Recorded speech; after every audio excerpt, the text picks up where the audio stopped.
Boy, am I excited. Royal Rumble's rolling around, and the word in the locker room is that everybody's gunning for Stone Cold Steve Austin. There needs to be more respect for tradition of wrestling in the WWF. And black hearts feel no pain. He's left me! Of the NWA, the National Wrestling Alliance. To drag that big dead ass carcass. Boy, am I excited. Steve Austin is going to do unto others before they do unto him. If you two are up there, then who's in the casket? Hello and welcome to a brand new show here from A Work in Progress. It's the good, the bad, and the ugly, the Attitude Era. I am your host, Brent Biles, and even though we are now into 1998, we have not done anything different since 1997 because my co-host still is the Barroom Brawl and the Disco Dance, the Dynamite Stretch, and Intercontinental Playboy. Folks, he's more over than Liv Morgan in tight jean shorts. No, he's not. At GR Glenn, how are you doing? No, I'm not. I passed two this morning. I was sweating buckets. And then that came on the screen and made me sweat even more. I saw someone, Liv Morgan's out here breaking the internet. I haven't watched it yet, but I saw some pictures. Anyway, I'm looking forward to 1998 because it's where the WWF finally turned the Monday Night Wars into their favor. Basically started grinding away at the WCW, turning it to dust.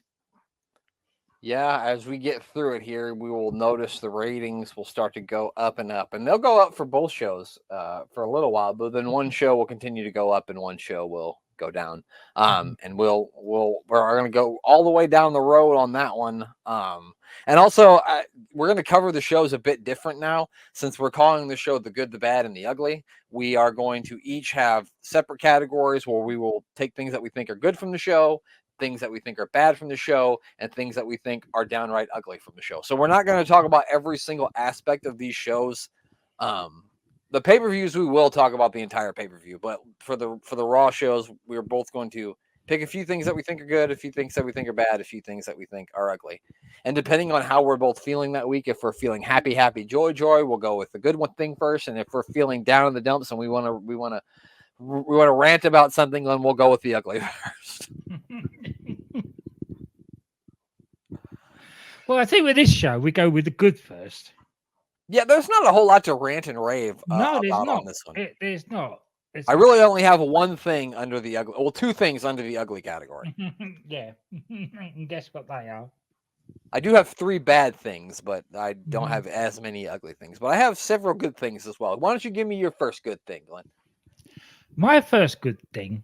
Well, wait a minute. I forgot. We have to do the whole. It was Raw's War from January 5th, 1998 in the New Haven Coliseum in New Haven, Connecticut. I forgot, Glenn, that I have to do my whole spiel. The New Haven Coliseum opened in 1972, and the WWE considered this to be its home arena as it was the closest venue to WWE's headquarters in Sanford, Connecticut. This arena has held many Raws and had many house shows take place. But the very first episode of SmackDown was done at this arena. This arena did close down in September of 2002. And the final event held at this arena was the WWF house show on August the 26th of 2002. There's actually a documentary that you can watch on the PBS website about this entire arena called The Last Day of the Coliseum. It talks all about the history of it. If you're into that sort of thing, I watched a little bit of it. Howard Finkel's on it, if that does anything for you. Also, we are 2 weeks away from the Royal Rumble and 12 weeks away from WrestleMania 14. Now, Glenn, go ahead and give me that good thing. 2 words for you. It's not what do you think? It's Steve Austin. Oh. The promo that he kicked the show off with was probably as good as anything that he had done in 1997. Yeah, it was a great way to start the show because it kind of like from the beginning shows you that the main focus of the show was going to be Steve Austin. He was going to be kicking people's ass throughout the show. And he does do that. Boy, does he do that. Yeah, there's a running thing throughout the show where Austin's just stunning people and or beating them up. The Farouk and Ken Shamrock are the first match. After the match, he gets in there and stuns both of them. There's something from My Bad that's in here, but Jeff Jarrett has a match. He loses. He stuns Jeff Jarrett. He beats up Mark Henry in the locker room. Or so we think. Don't actually see it happening, but he definitely made it seem as if he just beat him. yes, yeah. Maybe it was the Headbangers, though. They were in there with him, so maybe they did it. I very much doubt it. They didn't look like they could beat up anything else. Could be one of my bads, by the way. Then. Anyway. Oh, the What's your good? Another good that I have is the Paul Bearer promo over Kane being gone, which Glenn had a hilarious thing that he. What did you message me this morning when you saw that? I message you is Paul Bearer must be really careless. He keeps on losing 6'10" monsters. Right, that's a problem. It is. He really needs to get his eyesight checked. It took bloody Frank Drebin to find the Undertaker for him. Yeah. And Wesley Nielsen, yeah. Wesley Nielsen. Wait, that's his character from Naked Gun, isn't it? That's right, yeah. So then it comes out here tonight, looking all disheveled and sleepless and even more of a state than he normally does. Yeah, that's why I said much worse than he normally does. As announces that he's lost Kane now. Yeah, How? How can you fucking 6'10", bright red? How can you lose it? Wearing a fucking mask. Apparently he's horribly disfigured. Yeah. And honestly, like he said he looked high and low. Where does Kane hang out? I know. Is he at the arcade? Did Paul Bearer check the arcade to see if Kane was there plugging quarters into Miss Pac-Man? Unless since Cactus Jack's back, he's gone down into the boiler room. That could be. Maybe that should have been the first place Paul should have checked is the boiler room. I like that he cursed to the ground the Undertaker walked on. He said he hates his guts. He poisoned the mind of Kane last week. If you don't know, Kane showed up. Kane was out in the ring last week, and had like 10 guys showed up to beat him up. And then the Undertaker came out, and they beat everybody up together. So apparently that has made Kane question everything that Paul Bearer has ever told him, and he has apparently disappeared into thin air. Yes. But for all that, I did think that the way it was presented was pretty good. The promo was brilliant. It certainly was. Especially with the way that he looked, because as you know, if you've seen Paul Bearer, it's not hard to make him look a whole lot worse than he already does. And I mean that with all due respect. We know he'd already lost the hair dye, but to have him all disheveled and basically it was Paul Bearer and Percy Pringle all mingled into one. It was really good. Well done. That's pretty good. It's a pretty good analogy there, Glenn. Yeah, so then he begs Kane to come back and he leaves the ring. So that was one of my good things. Let's step away from the good now a little bit because it can't all be good. Glenn, why don't you give me one of your bad things that you thought was bad on the show? Did we really need Ken Shamrock and Farouk yet again? I know that they're trying to tell the story of how there's disillusionment within the Nation of Domination, but really, this is basically all my bads are. Why are we seeing this again? Yeah, I don't have that one in my bad because. I don't know. I guess I kind of blocked it all out, other than the Stone Cold Steve Austin stunning thing. Yeah, that's it. But you're right, because I think, if I'm not mistaken, it was either the Raw before this one or the one before that. We already saw this match.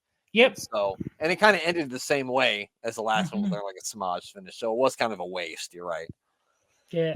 I think it would have been much better served if you just got The Rock out there to do a promo and have Ken Shamrock come out there. That would have probably been done better. And then have Steve Austin come out and stun the pair of them. Yeah, exactly. That would have solved all that in a few minutes. Definitely. One of mine to go along the same thing that you were saying is they're still trying to give me Tom Brady versus Mark Marrow, even though nobody wants it. It's not a big money. They even made a goddamn video package for this. Like, are you fucking kidding me? I know. Nobody cares. Oh, we only care about Sable. That's the only Yeah. thing we care about. Nobody cares about the rest. And the whole of the Colosseum only cared about Sable, as they blatantly, obviously showed. I mean, They even had to censor it at one bit because they were being a bit rude about Mark Merrow and what's his face, Tom Brady. Tom Brandy. They're probably changing "You suck" what Johnny Ace does to Shane Douglas. Yeah, yeah. Because that's Something like exactly that. what this did. Is it sucked? Mhm. Yeah, I don't know. And then Tom Brady, like as he runs down to the ring, and what could possibly be the slowest run to the ring I've ever seen in my entire life. Yeah, Yeah, I don't know why we think. And if it was going to be somebody that needed to give like Mark Merrow some comeuppance, why does it have to be Tom Brady? Like, make it someone that we're actually going to care about. Nobody gives a fuck about Tom Brady. no. Nobody cared when he was Sal Sincere, and I That's certainly it. don't care now that he's fucking Tom Brady. Basically, they put a jobber in the spotlight for Right. no reason, He could have just And put then- Barry Horowitz out there. I would have and cared then, for. and then wondered why Mark Merrow sank with him. Yeah. No shit. That's why. That's exactly why. But it made up for it at the end. Mark Merrow does get the win. With some underhanded tactics. Mhm. Hopefully that doesn't mean that we have to fucking see more of this. But luckily, Stone Cold Steve Austin hits the ring and hits Merrow with the stunner. So Yeah, that made it all it made it all worthwhile. a little bit tolerable. Okay, Glenn, you got anything that was downright ugly?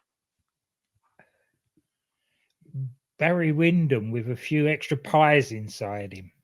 At least he wasn't the stalker. No, but he didn't half look out of shape. And wearing trunks is not a good look when you're out of shape.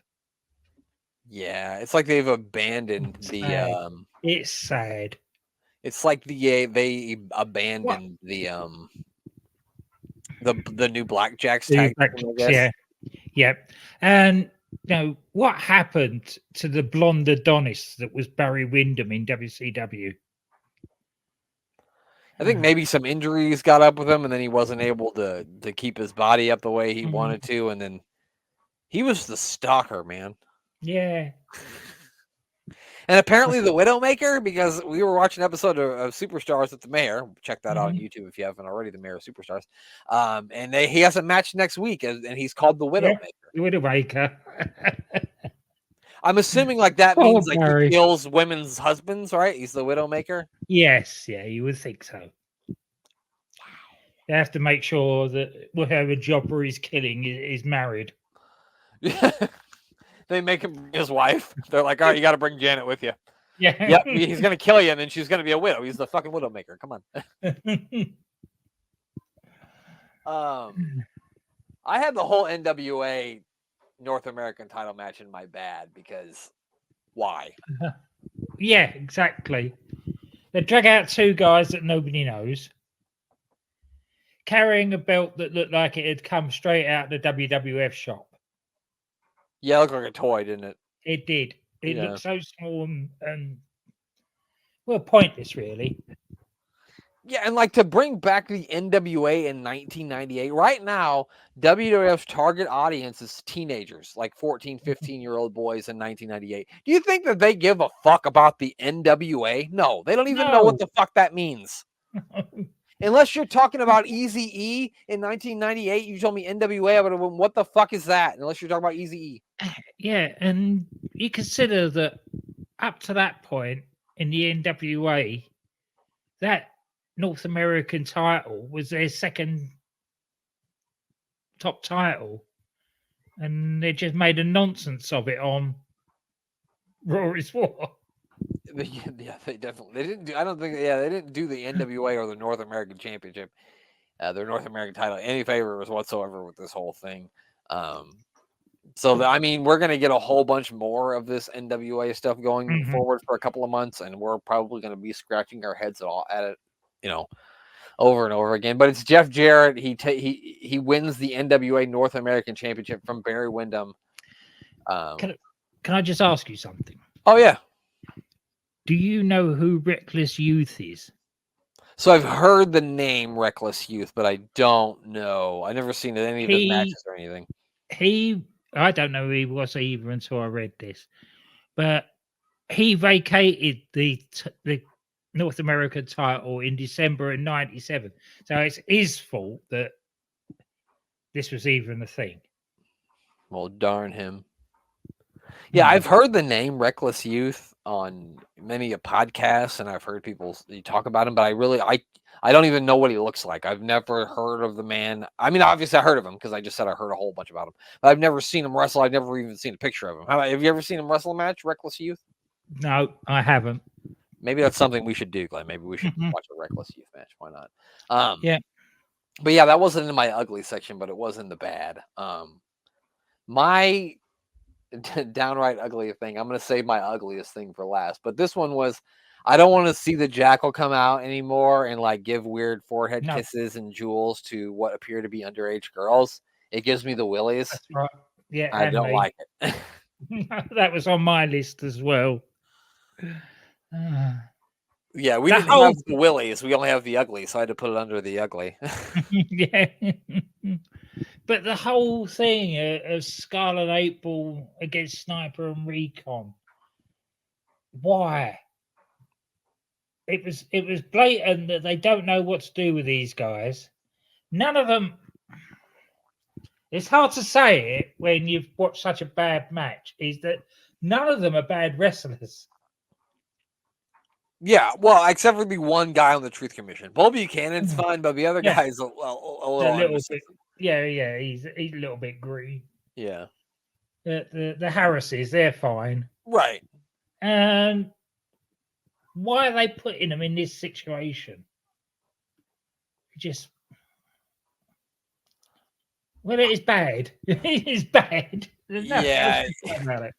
This is good, and some of it's like Glenn said, when it's bad, it's really bad. Yeah, and I'm surprised that the DOA is even really still a thing because they don't even have Crush anymore, and he was the whole entire point of them making that group.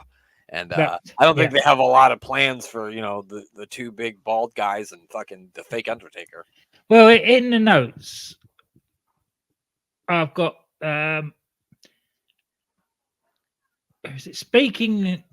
Speaking of nowhere, this feud is headed there, but that's because the booking team has no idea what to get out of either team. Yeah. And it seems like that with a lot of tag teams in WWE right now in this era. They just have a bunch of teams they don't know what to do with. Like we haven't got Edge and Christian yet. We haven't got the Hardys yet. The best tag team they had were Owen and Davey, and Davey's gone now. So yeah, they would have been better off just having Kurgan and a manager. Yes. Yeah. Rather than having the whole of the Truth Commission doing nothing. Yeah, and I don't think the Truth Commission or DOA are long for this world. At least I don't think so. I know Bull Buchanan will be around for a while, but I don't know about the other guy. No. And I definitely know that the Jackal doesn't stay around for long. What else do you have that was good from the show?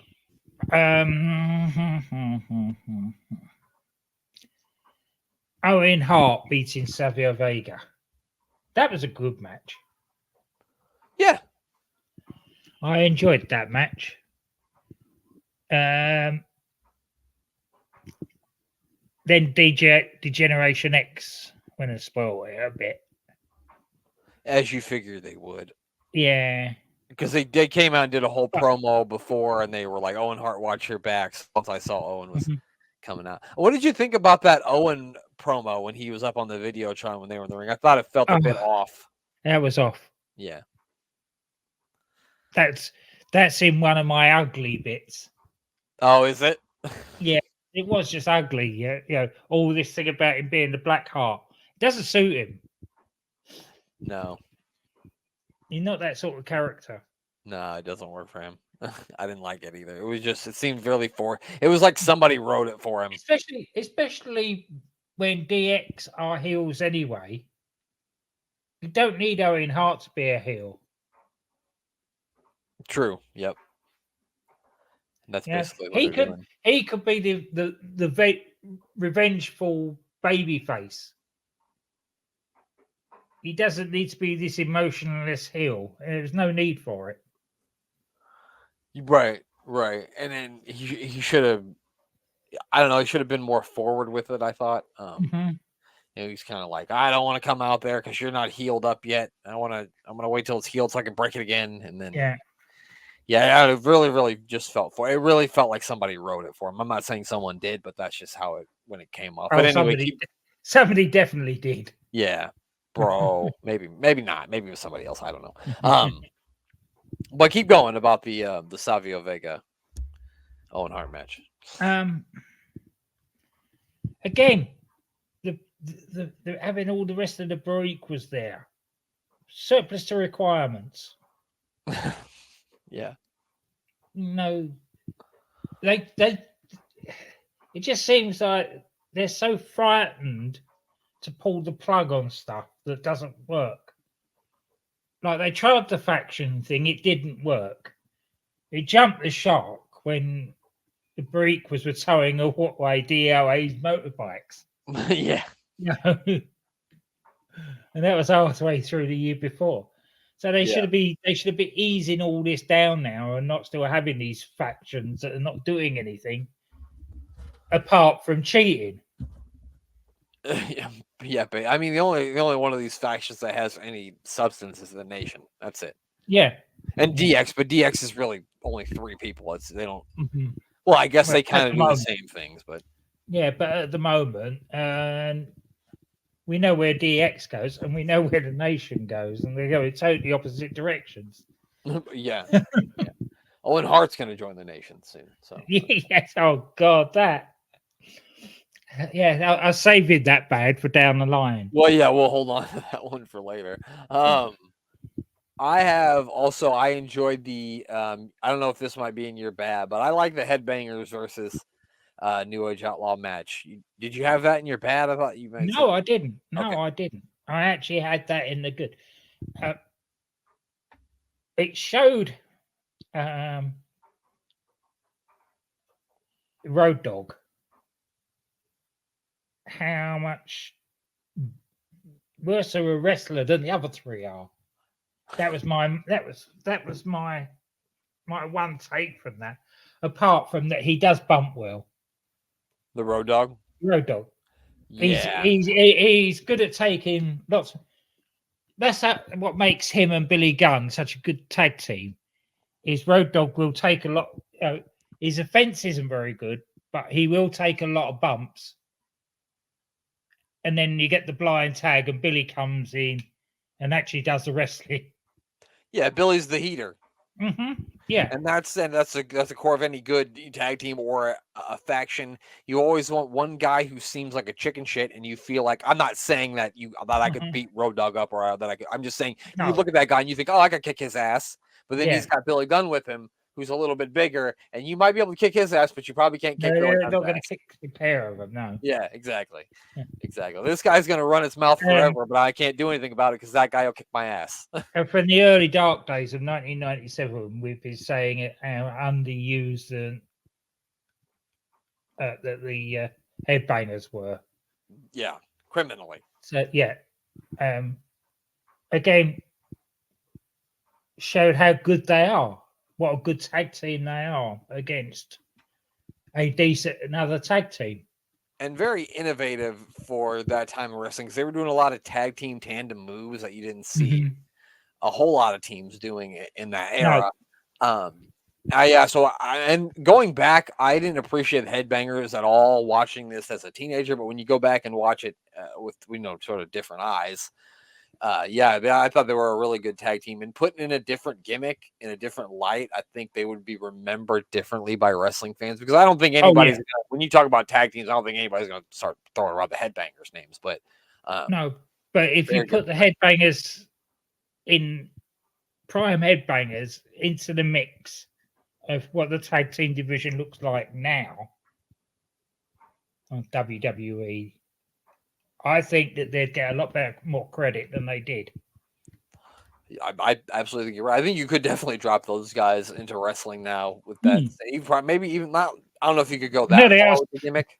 But I know they are still wrestling, but I'm talking about in their prime, not as that's what I mean too. I don't mean like current day. I don't mean current day Mosh and Thrasher. I meant 1998 Mosh and Thrasher. But yeah, so this is a fun match. Billy wins with the roll up after they miss the stage dive the headbangers do. They're beaten up after the match, and then Cactus Jack and Chainsaw Charlie come running out into the ring. I never seen a saw shoot off so many sparks like that one. No. If we had an oh my god moment, that would be it. Oh, 100%. That is a oh my god moment. And I never tire of seeing Terry Funk out there going mad. Yeah, just fucking whipping that fucking chainsaw around. He nearly took Cactus Jack's head off at one point. Mick just managed to duck out the way as he waved him. It's a good thing I don't.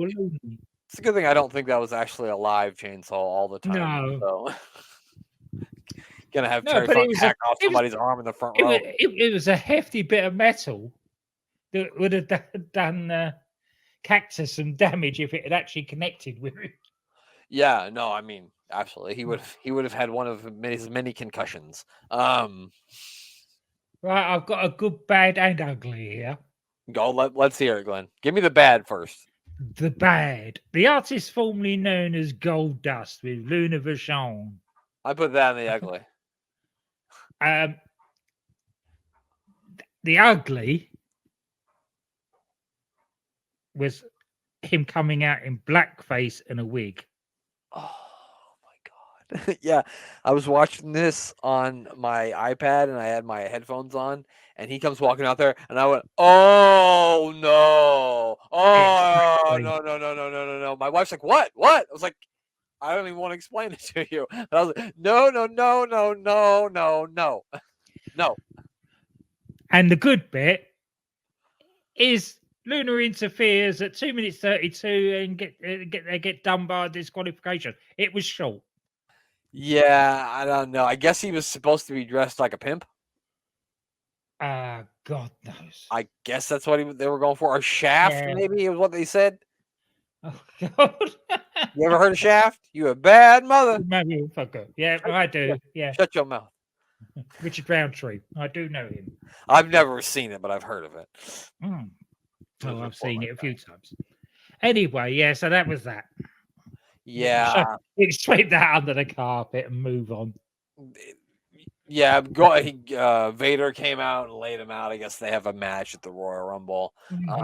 My very last bad that I have is like, did I need to be reminded 258 times that Don King was going to be, or they were going to talk to Don King tonight? They literally said it 100,000 times. I had that too. And this whole thing is overhyped because it never ever lived up to the hype. And I can't actually remember any of this hype, but all that last week what we had, and then this week, and Don King going in there and cutting a promo, which was basically just rambling. Yeah, he said, "I'm excited. We're excited. I'm so excited. We haven't got the deal done yet, but we will get it done because I'm excited. You're excited. He's excited. She over there is excited. My neighbor's excited." Yeah, that's exactly that part of Vander Holyfield's ear that got bit off. It's excited. Yeah. Shit. So, do you have any more last good things from the show? I have one final one. It might be that we might have the same thing. Go with it then. The very ending of the show, with Shawn Michaels calling out the Undertaker, I thought was pretty. Oh, that was excellent. Yeah. He's knocking on the thing and going, "Come out, Hunter. I know you're China in there." And then they come out onto the ramp. Yeah. Oh, shit. What's in there then? Oh. Yeah, I also liked the little video package that they made of the Hell in a Cell match that the Undertaker and Shawn Michaels had. That Considering we only watched that a few weeks ago with Dan, I thought that looks better than I remember it. Yeah, that's one of those matches where every time you watch it, you just go, "Wow!" You know, you can watch it 100 times, and every time, you Yeah. go, "Wow, Wow. are you shitting me?" Yeah, Shawn comes out there. He's by himself, which I was surprised by. But then we actually found out why. He's like, I already beat the Undertaker, but the Undertaker doesn't know when to quit. He tells the Undertaker, "Get out here so I can smack you around." The Undertaker's music hits. The Druids are pushing out a casket, but it's the same casket as last week that's got DX shit all over it and suck it, you know. Yeah. And he's like, "Oh, this is great. Come on, China Hunter. You can do better than this. The same thing we did last week. Okay, I'll give you the word. Break it down. Come on, come out. Break it down." And then China wheels Hunter because Hunter's in a wheelchair right now because he dislocated his kneecap or something like that. And they're trying to get Shawn's attention. Hey! And finally, Shawn looks up and he's like, "You guys are up there. Then who's in here?" And it's the Undertaker. And he grabs Shawn by his little neck and just yanks him down to the casket and starts. Yeah, well, who knows? We didn't see what was happening. It goes black, which is perfect way to finish. Yeah, the best way to end the show because it goes just off the air just like that, which I thought was.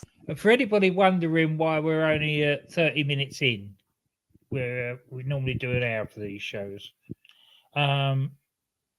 Next week we will not only be doing this, but we will have football to talk about as well. So we will be extending it next week. There's nothing to talk about this week. Tomorrow at 9:30 my time, Glenn. We play against Bournemouth.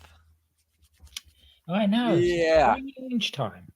Woohoo! I'm not done yet though, Glenn, because I have some notable signs that I saw from the crowd. Oh right, okay then. Yes, go on. Go with notable signs. Did you see any good signs that you can note or remember? I can't, to be honest. Okay, so there was "I Like It Raw," Mm-hmm. which I also think is an Old Dirty Bastard song. Yeah. I like it raw. I like it raw, which is probably why he died. Anyway, The Rock fights like a girl. Which, if you ask The Rock, he'll tell you all about the time he made that sign. He says this would be a great idea and gave it to that little girl and said, "Here, hold this sign. It'll help me get me over." So big up to The Rock. All right, okay. Just like he knew to insert Cody Rhodes into the main event of WrestleMania. He was smart enough to know that. Sonny Strip for us. That was one of the signs. Sorry, but that would be. Well, you could pay for that. I think a couple of years ago, you could have paid for that kind of action on the internet. Yeah. And that would have definitely been in the bad category. It would have absolutely. Well, she was on this show, Glenn. You remember? Yes, dressed as a schoolgirl. She definitely was. And I thought that a lot of people, Glenn, that would make it on their good list. I thought about bad and I thought about ugly for that one, but a lot of people would put that. Would have put it on their good list. That's what I definitely. Don't let me get it wrong, Glenn. When I was fucking 14, it would have absolutely been on the very tippy top of my good list, if you know what I mean. Of course it would.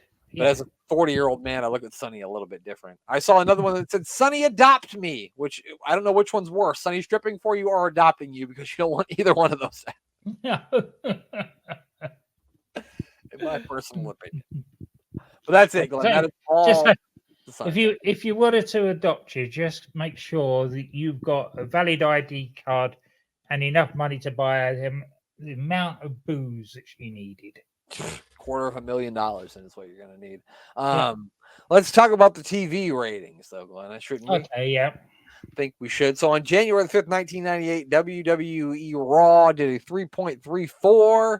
And Nitro did a 4.35. So Nitro did beat them by a full point. But as you can see, WWF's ratings do keep going up because it was. They were already up because they were in the twos towards the end of 97. Yeah, so the last two episodes of 97 were a 2.97 and 2.69. So they hadn't been at a 3 since December 1st. So, and that's the highest rating that they've had since November 10th. So, yeah. And it's not going to be below 3 for the foreseeable future. Now that I'm looking at, I don't want to say the exact numbers, but it's no. I don't think it falls below 3 again. I don't think. Okay, so who did we have on WCW, what were we watching on there when we were flicking between the two channels? We would have seen the United States Heavyweight Championship defended by Diamond Dallas Page, who defeated one Chris Jericho. Also, Bill Goldberg continued his undefeated streak against someone whose action figure I just picked up this week, and that is Stevie Ray. Also, John Nord. You know who John Nord is? No, I don't. This is a battle of guys who wrestled for WWE in the early 90s. John Nord is the Berserker. Oh, and right. He defeated the Barbarian. That's two mighty meaty men slapping me. Definitely. Also, Booker T defended his World Television title successfully against Prince Iaukea. Also, Ray Traylor teamed with the Steiner brothers to defeat the NWO. That was Buff Bagwell, Conan, and Scott Norton. They had Vincent with them. Hashtag fuck money, get the breadsticks ready. In a match that belongs in 1989, Rick Martel defeated Brad Armstrong. God. And the main event of the evening was Lex Luger defeating one Macho Man, Randy Savage. And that is what we would have seen when we were flipping channels on January 4th, 1998. I'm glad I stayed with WWF then. Some of those matches probably were okay. But yeah, I don't know what the promos were like. The last two, as you say, they're from a bygone era. And they're playing exactly into WWF's hands when they keep on going on about the old men down south. Yeah, and I believe at this point WCW is still trying to piece together the situation of what happened between Hogan and Sting at Starrcade, where Sting won the belt, but then they had to hold it up because of Bret Hart being the special guest referee, and there was supposed to be a fast count when there wasn't. So, yeah.